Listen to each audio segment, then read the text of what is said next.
Olá, sejam bem-vindos, bem-vindas. Nessa aula a gente então vai falar sobre gestão ativa ou passiva de carteiras. Não é uma aula muito longa, mas é uma aula extremamente importante para você que está buscando aí conhecimento aqui dentro da nossa área de membros para entender como você deve montar uma carteira de investimentos associada aos seus objetivos, tá ok? Então vamos entender o que é gestão ativa e passiva de carteiras e como essa informação pode nos ser útil para que nós tomemos então as nossas atitudes da melhor maneira possível.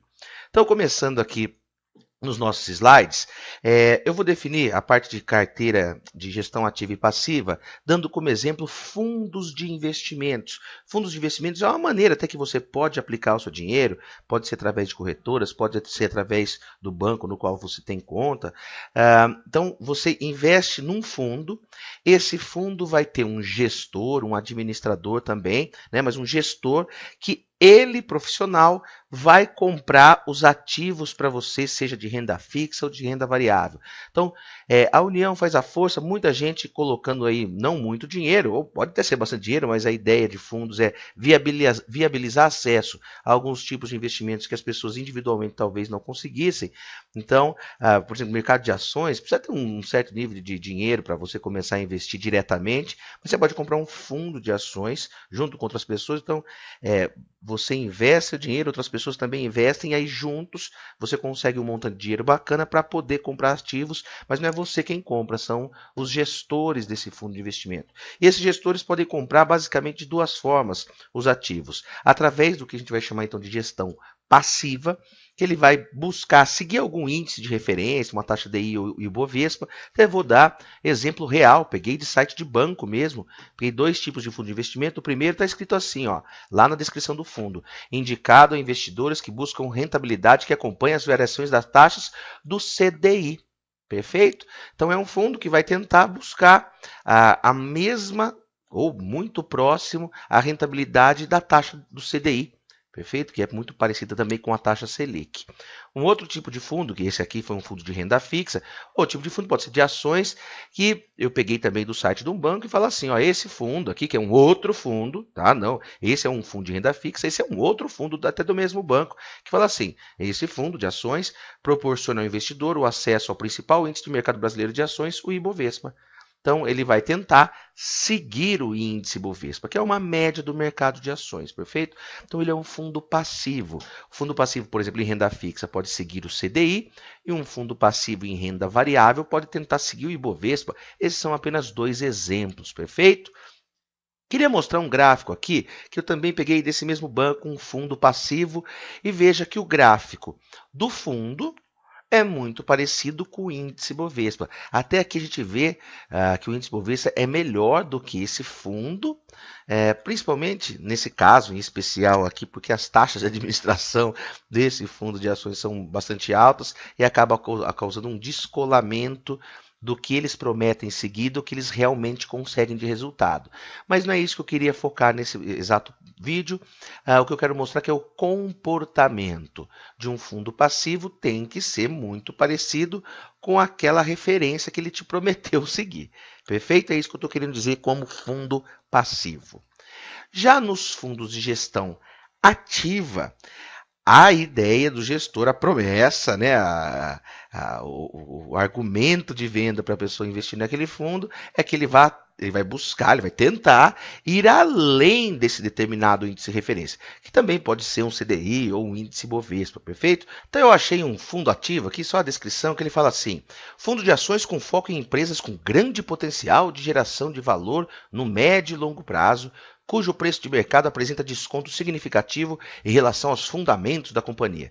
Agora, o que é importante? A concentração em poucas posições, apenas de 12 a 18 ações. Ou seja, ele não vai seguir o índice Bovespa, porque o índice Bovespa tem algumas dezenas de ações dentro deles, tá? Então ele vai focar em pouquíssimas ações que ele acha que vai dar bom lucro e vai tentar abordagem fundamentalista, que isso não nos interessa, e uma descorrelação com o índice Bovespa. O que é descorrelação? Ou seja, ele não quer seguir o índice Bovespa, ele quer ser diferente. Pode ser até que ele seja pior em alguns momentos. Mas a ideia é que ele seja melhor e o cara vai apostar em poucas ações para não ter essa correlação com o Ibovespa. Por isso ele é um fundo ativo, perfeito? Ele não vai seguir índice algum, não. Ele vai querer ser o melhor fundo com aquelas 12 a 18 ações. Então eu peguei o gráfico, né, desse mesmo fundo que eu acabei de colocar a descrição dele aqui, e veja que no início ele começou sendo muito parecido com o índice Bovespa, mas uma hora ele descolou, ele até nesse período aqui, nesses anos que eu estou mostrando, tendo aqui uma rentabilidade maior que o Ibovespa, mas veja que não necessariamente quando o Ibovespa sobe, ele não é perfeitamente correlacionado com o índice Bovespa, ele tem outras ações, logo ele apresenta comportamento diferente do que o índice Bovespa vai apresentar. Perfeito? Ele é um fundo ativo. Mas a grande questão, a gente está falando aqui de fundos, mas a aula não era para ser necessariamente de fundos. O que eu faço com o meu dinheiro? É bacana que eu tenha uma estratégia que se assemelhe mais a uma gestão passiva ou mais com uma gestão ativa, tá ok? Essa é a grande pergunta. Mas e aí, com o meu dinheiro é bacana que eu mexa bastante, coloque dinheiro aqui, eu tento seguir algum índice, como é que eu devo fazer? Perfeito? Agora que a gente já tem uma noção entre gestão ativa e passiva de carteira. Então eu vou dar alguns argumentos que eu vou tentar mostrar que para nós, pessoas, investidores, pequenos investidores, médios investidores, é mais interessante nós adotarmos uma estratégia que se aproxime da gestão passiva, tá ok? Eu vou mostrar alguns tipos de argumento para mostrar que a gestão ativa não é só algo que é a menina dos olhos de ouro, que esses gestores são muito mais sabichões do que a gente, que eles têm algum tipo de previsibilidade do futuro, que eles conseguem altas rentabilidades e a gente não. Então, primeira coisa que eu quero demonstrar, algumas coisas bem simples, tá? Só para dar uma questão intuitiva sobre esse assunto, eu peguei o ranking de fundos de ações ativos. Então, eu filtrei apenas esses fundos de ações, e tirei os passivos fora, deixei só fundo de ação ativo. Veja no ranking, talvez esteja um pouquinho pequeno para você ver na tela aqui, mas eu coloquei assim, em 2015, quem fechou como os 5 primeiros melhores fundos de ações ativos? Esses 5 aqui. Você pegar em 2016, muda tudo. Tá? Se você pegar em 2017, são outros 5. Às vezes pode até ter a coincidência de aparecer 1, 2 vezes aí. Mas no final das contas, em 2018, são outros fundos que estavam na frente. O que a gente acaba percebendo se eu pego o ranking de vários anos e vejo que muitas vezes os fundos não coincidem? Não tem um fundo que está sempre lá na frente. Não é igual futebol, né? Ou talvez alguns esportes, né? Futebol não sei se é o melhor exemplo, mas não é igual alguns esportes que quando um time é bom, né? Você pega Barcelona e Real Madrid, eles estão sempre na ponta do campeonato espanhol. Nos fundos de ações é meio que ao acaso. Tem fundo que vai bem num ano, vai de maneira péssima num outro ano. O que nos demonstra, que nos dá uma ideia de que não tem o mega esperto do mercado, o fundo com o melhor gestor do mercado disparadamente, em que ele sempre vai lhe entregar os melhores resultados. Isso não existe, tá ok? Eles tomam suas posições, tem um monte de fundos aí, a competição é bastante acirrada, mas mesmo nos fundos ativos não tem aquele que se destaca e fala, olha, há 4 anos entre os 5 primeiros dos fundos ativos de ações, porque não dá. Perfeito? Ninguém tem bola de cristal, não tem um cara que é consistentemente melhor do que o outro em saber o que vai acontecer com o valor das ações. Outra argumentação que eu queria mostrar é um artigo que saiu até na Infomoney, né? Quando o assunto é ações, macacos podem investir melhor que homens, tá ok? Aqui a ideia é um estudo feito por uma consultoria, que pegou 1.000 ações de 1968 até 2011, né? E uma escolha aleatória. Aleatória significa escolher qualquer ação como se um macaco fizesse, por isso essa analogia. Tem vários estudos que utilizam dessa analogia assim, de uma escolha aleatória, assim, como se você pegar um animal e ficar escolhendo qualquer uma das ações, por exemplo. Pode ser mais lucrativo do que carteiras ponderadas por capitalização, que nesse caso aqui ele estava comparando com o próprio, com um índice que se assemelha ao índice Bovespa, perfeito? O que a gente pode tirar daqui? E já teve também estudos que pegaram macacos, né, escolha aleatória, com profissionais, com estudantes de faculdade, E a escolha aleatória também acabou ganhando. O que nos mostra aqui é que ninguém sabe o que vai acontecer no futuro.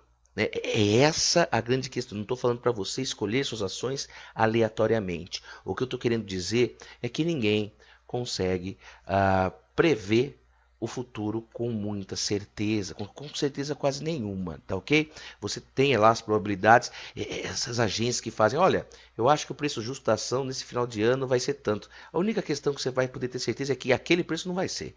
Perfeito? Porque ninguém acerta quase nada. Um acertou esse ano, vai errar mais 3. Perfeito?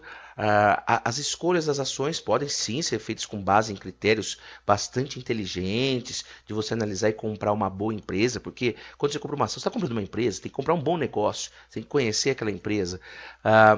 Mas o que a gente está querendo dizer é que não há essa previsibilidade. Por mais que você possa fazer suas análises, essa previsibilidade não existe. E até quando você bota números aleatórios, pode bater, por exemplo, um índice como o Ibovespa. Perfeito? Mais algumas questões. Peguei um livro, o e-book do Henrique Carvalho, Alocação de Ativos, e ele diz lá que tem um estudo também realizado por uma companhia de pesquisa financeira que mostra que o investidor médio em fundos ativos de ações teve um retorno de 3,9% no período de 20 anos. E quem ficou em índice de ações passivo, que segue lá como se fosse o índice Bovespa deles, que é o SP500, obteve no mesmo período um retorno anualizado de 19. Então, os ativos perderam aí de 19,9 para 3,9, ou seja, 8% nos fundos passivos, tá ok? Em relação aos fundos ativos. E a justificativa dessa empresa aí é que quando o investidor fica tentando acertar o momento correto de entrar e sair do mercado de ações, que eles chamam aí de market timing. Então, será que agora é a hora de entrar? Será que agora é a hora de entrar? Quando você começa a entrar nessa busca por achar onde está o melhor investimento, você acaba perdendo momentos muito bacanas de subida das ações. Um alto valor do investimento, um alto custo do investimento do ativo através de taxa de administração. Quando você fica comprando e vendendo muitas ações, nesse caso aqui, mercado de ações, você aumenta seus custos de negociação porque está pagando taxas, né, de corretagem, por exemplo, para cada compra e venda. E a alta rotatividade de ações dos fundos de investimentos e ativos também foi uma terceira justificativa, mostrando aqui no e-book do Henrique Carvalho que também essa questão, essa visão que a gente tem que uma pessoa muito estudada vai saber o que vai acontecer com o mercado, também é uma falácia.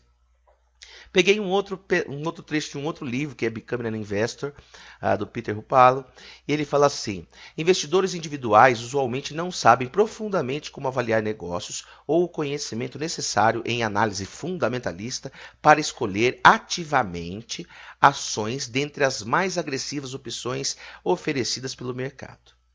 Não se sinta mal por isso. Profissionais que recebem milhões de dólares não conseguem se sair muito melhor. Eu deixei também um artigo o trecho desse livro aqui para download aqui na nossa página. Dá uma olhada, é um texto muito bacana que fala também sobre os benefícios de fazer uma gestão passiva de carteiras. Faça o download e leia que faz muito sentido, vale muito a pena. Peguei uma outra colunista lá do Investopedia, a Pam Kruger, e ela diz que qual estratégia faz você... Foi uma tradução livre minha, né? Qual estratégia faz você ganhar mais dinheiro, a passiva ou a ativa? Você poderia pensar que a capacidade de um gestor profissional seria capaz de bater os principais índices de mercado, mas isso não é verdade. Se olharmos as performances, investimentos passivos saem-se melhor que muitos investidores profissionais. E estudos após estudos, durante décadas, mostram resultados desapontadores de fundos ativos. Na verdade, apenas uma porcentagem pequena de fundos ativos acabam se dando melhor que fundos passivos por períodos mais longos de tempo. Tá ok? E exposto aí tudo isso, a grande questão é que eu não quero dizer que você não possa tomar algumas posições mais arriscadas na sua carteira em determinados momentos, avaliando aí sempre bem os riscos de achar que agora é a hora de comprar isso ou aquilo. Não é o meu objetivo aqui falar qual ativo você deve comprar ou não e em que momento. O que eu estou querendo dizer, a única coisa que eu quero mostrar é que se nem profissionais conseguem retornos enormes de maneira consistente ao longo do tempo, acende uma luzinha de alerta de que a gente precisa ficar atento, para a gente não achar que sabe mais do que realmente é possível saber. Quando começa a investir, você vai acabar lendo alguns gurus, e participando talvez de fóruns, que tem sempre aquela pessoa ou aqueles caras que acham que sabe o que vai acontecer, que agora vai ser bom isso, que agora vai ser bom aquilo. As mães de NASA, os bidus, querendo falar o que vai ser mais rentável no ano, ou no mês, ou até na semana, ou no dia. Tá? Se nem esses caras que estudaram muito, profissionais, eles conseguem bater consistentemente índices de mercado, quem dera a gente. Então a gente precisa ter cuidado e não ter excesso de confiança em escolher alguns ativos, achando que, principalmente se você acertar uma vez e tiver um ganho muito grande, você achar que agora você domina essa arte de investir e ter retornos astronômicos. Isso pode ser uma grande cilada para você assumir mais risco do que pode realmente assumir. Então, na minha opinião, uma boa técnica é aquela que se aproxima mais de uma gestão passiva, né? Não necessariamente você seguindo um determinado índice e tal, mas que se aproxima mais da gestão passiva, sem você querer acertar time, a hora que aquilo vai subir, qual o investimento que vai ser melhor naquele dado ano, mês ou dia. O bacana é ter regras e estratégias bastante claras. Isso é o mais importante, é o que a gente ensina aqui nessa área de membros. Então, um exemplo aqui é do balanceamento de carteiras, né? A gente vai ver isso mais a fundo em outra aula desse nosso curso sobre carteira de investimentos. Mas a questão de balanceamento de carteiras é basicamente o seguinte: uma vez que você decide que vai ter assim 80% do seu dinheiro em renda fixa, isso é só um exemplo, tá? E 20% em renda variável, a regra está clara. A qualquer momento que esse balanço sair do normal de 80% e 20%, você vai poder vender ou comprar mais ativos para voltar nessa proporção 80%, 20%. Veja que é uma regra clara. Você vai manter sempre seus ativos 80-20%. Então a sua decisão de o que vai comprar, onde vai investir seu dinheiro, mês a mês ou ao longo do tempo, ela vai estar sempre baseada numa regra clara de diversificação, que vai estar focada bem no seu perfil de risco. Então você não vai sair do seu perfil de risco, e a sua intenção nunca vai ser saber, será que agora é a hora ou não de comprar certo ativo? Dado que a hora de comprar ou não certo ativo vai ser a hora que sair desse 80%, 20%. Perfeito? Estou mostrando em termos bastante simples, não estou querendo mostrar o que é balanceamento de carteiras, mas eu quero que você entenda que o mais importante não é o time, não é saber o que vai bombar esse ano ou esse mês, mas que a gente tenha uma estratégia bastante clara, que a gente não fique pulando de galho em galho. Perfeito? Então, a partir daí, a hora que a gente tiver essas regras bastante claras, se aproximando em algo muito passivo, de gestão passiva de carteiras, ou seja, seguindo uma certa regra, tá? A partir daí a gestão da carteira será manter essa proporção ao longo do tempo. Veja que isso não significa que eu estou falando que um balanceamento de carteiras é uma gestão passiva de carteiras. O que eu estou querendo dizer é que, se a gente, de uma maneira muito simplificada, falar que gestão passiva é você seguir algum tipo de regra, e não é exatamente esse o conceito. E gestão ativa é você ficar comprando e vendendo ações, tentando acertar aonde está a melhor rentabilidade. Aqui no curso nós vamos nos aproximar de algo que seja muito mais seguir uma regrinha do que tentar descobrir aonde está a mina de ouro a partir dali, a partir do próximo mês, ou ano, ou 5 anos, por exemplo, tá ok? Não é assim que nós vamos necessariamente fazer as escolhas dos nossos ativos e tentar ficar acertando qual que é o time. Então, no final das contas, através de uma estratégia bastante clara e bem definida, nós diminuímos a frequência de perguntas como: será que agora é a hora de investir em ações ou investir no pré-fixado do Tesouro Direto? Será que agora é a hora que a gente está tentando adivinhar o que vai acontecer? É a hora que a gente põe numa técnica de, por exemplo, balanceamento de carteiras, você não fica se perguntando muito essas questões e vai seguindo a estratégia. Perfeito? Então, como considerações finais, né, dê menos importância ao time e mais à estratégia. Não fica querendo acertar que hora ou qual é o ativo que vai conseguir dar mais rentabilidade daquele momento que você tem que tomar a decisão para adiante. Quem busca apenas melhores rentabilidades, fica tentando achar o que vai render mais, acaba invariavelmente assumindo mais riscos do que o necessário. E por fim, é bacana que nós sigamos os passos, né, de autoconhecimento, saber quais são os objetivos, depois de entender quais são os investimentos financeiros, existentes no mercado e a partir dali criar uma carteira de ativos em que eu vou escolher os melhores investimentos, dado o meu perfil de risco e dados os meus objetivos. Assim você consegue administrar risco, manter uma rentabilidade associada ao seu nível, ao seu perfil de risco e uma carteira bastante constante em termos de acumulação de patrimônio. Perfeito? Então é isso que eu tinha para dizer para você nessa aula. Espero que tenha gostado e pode deixar seus comentários aqui embaixo. Forte abraço.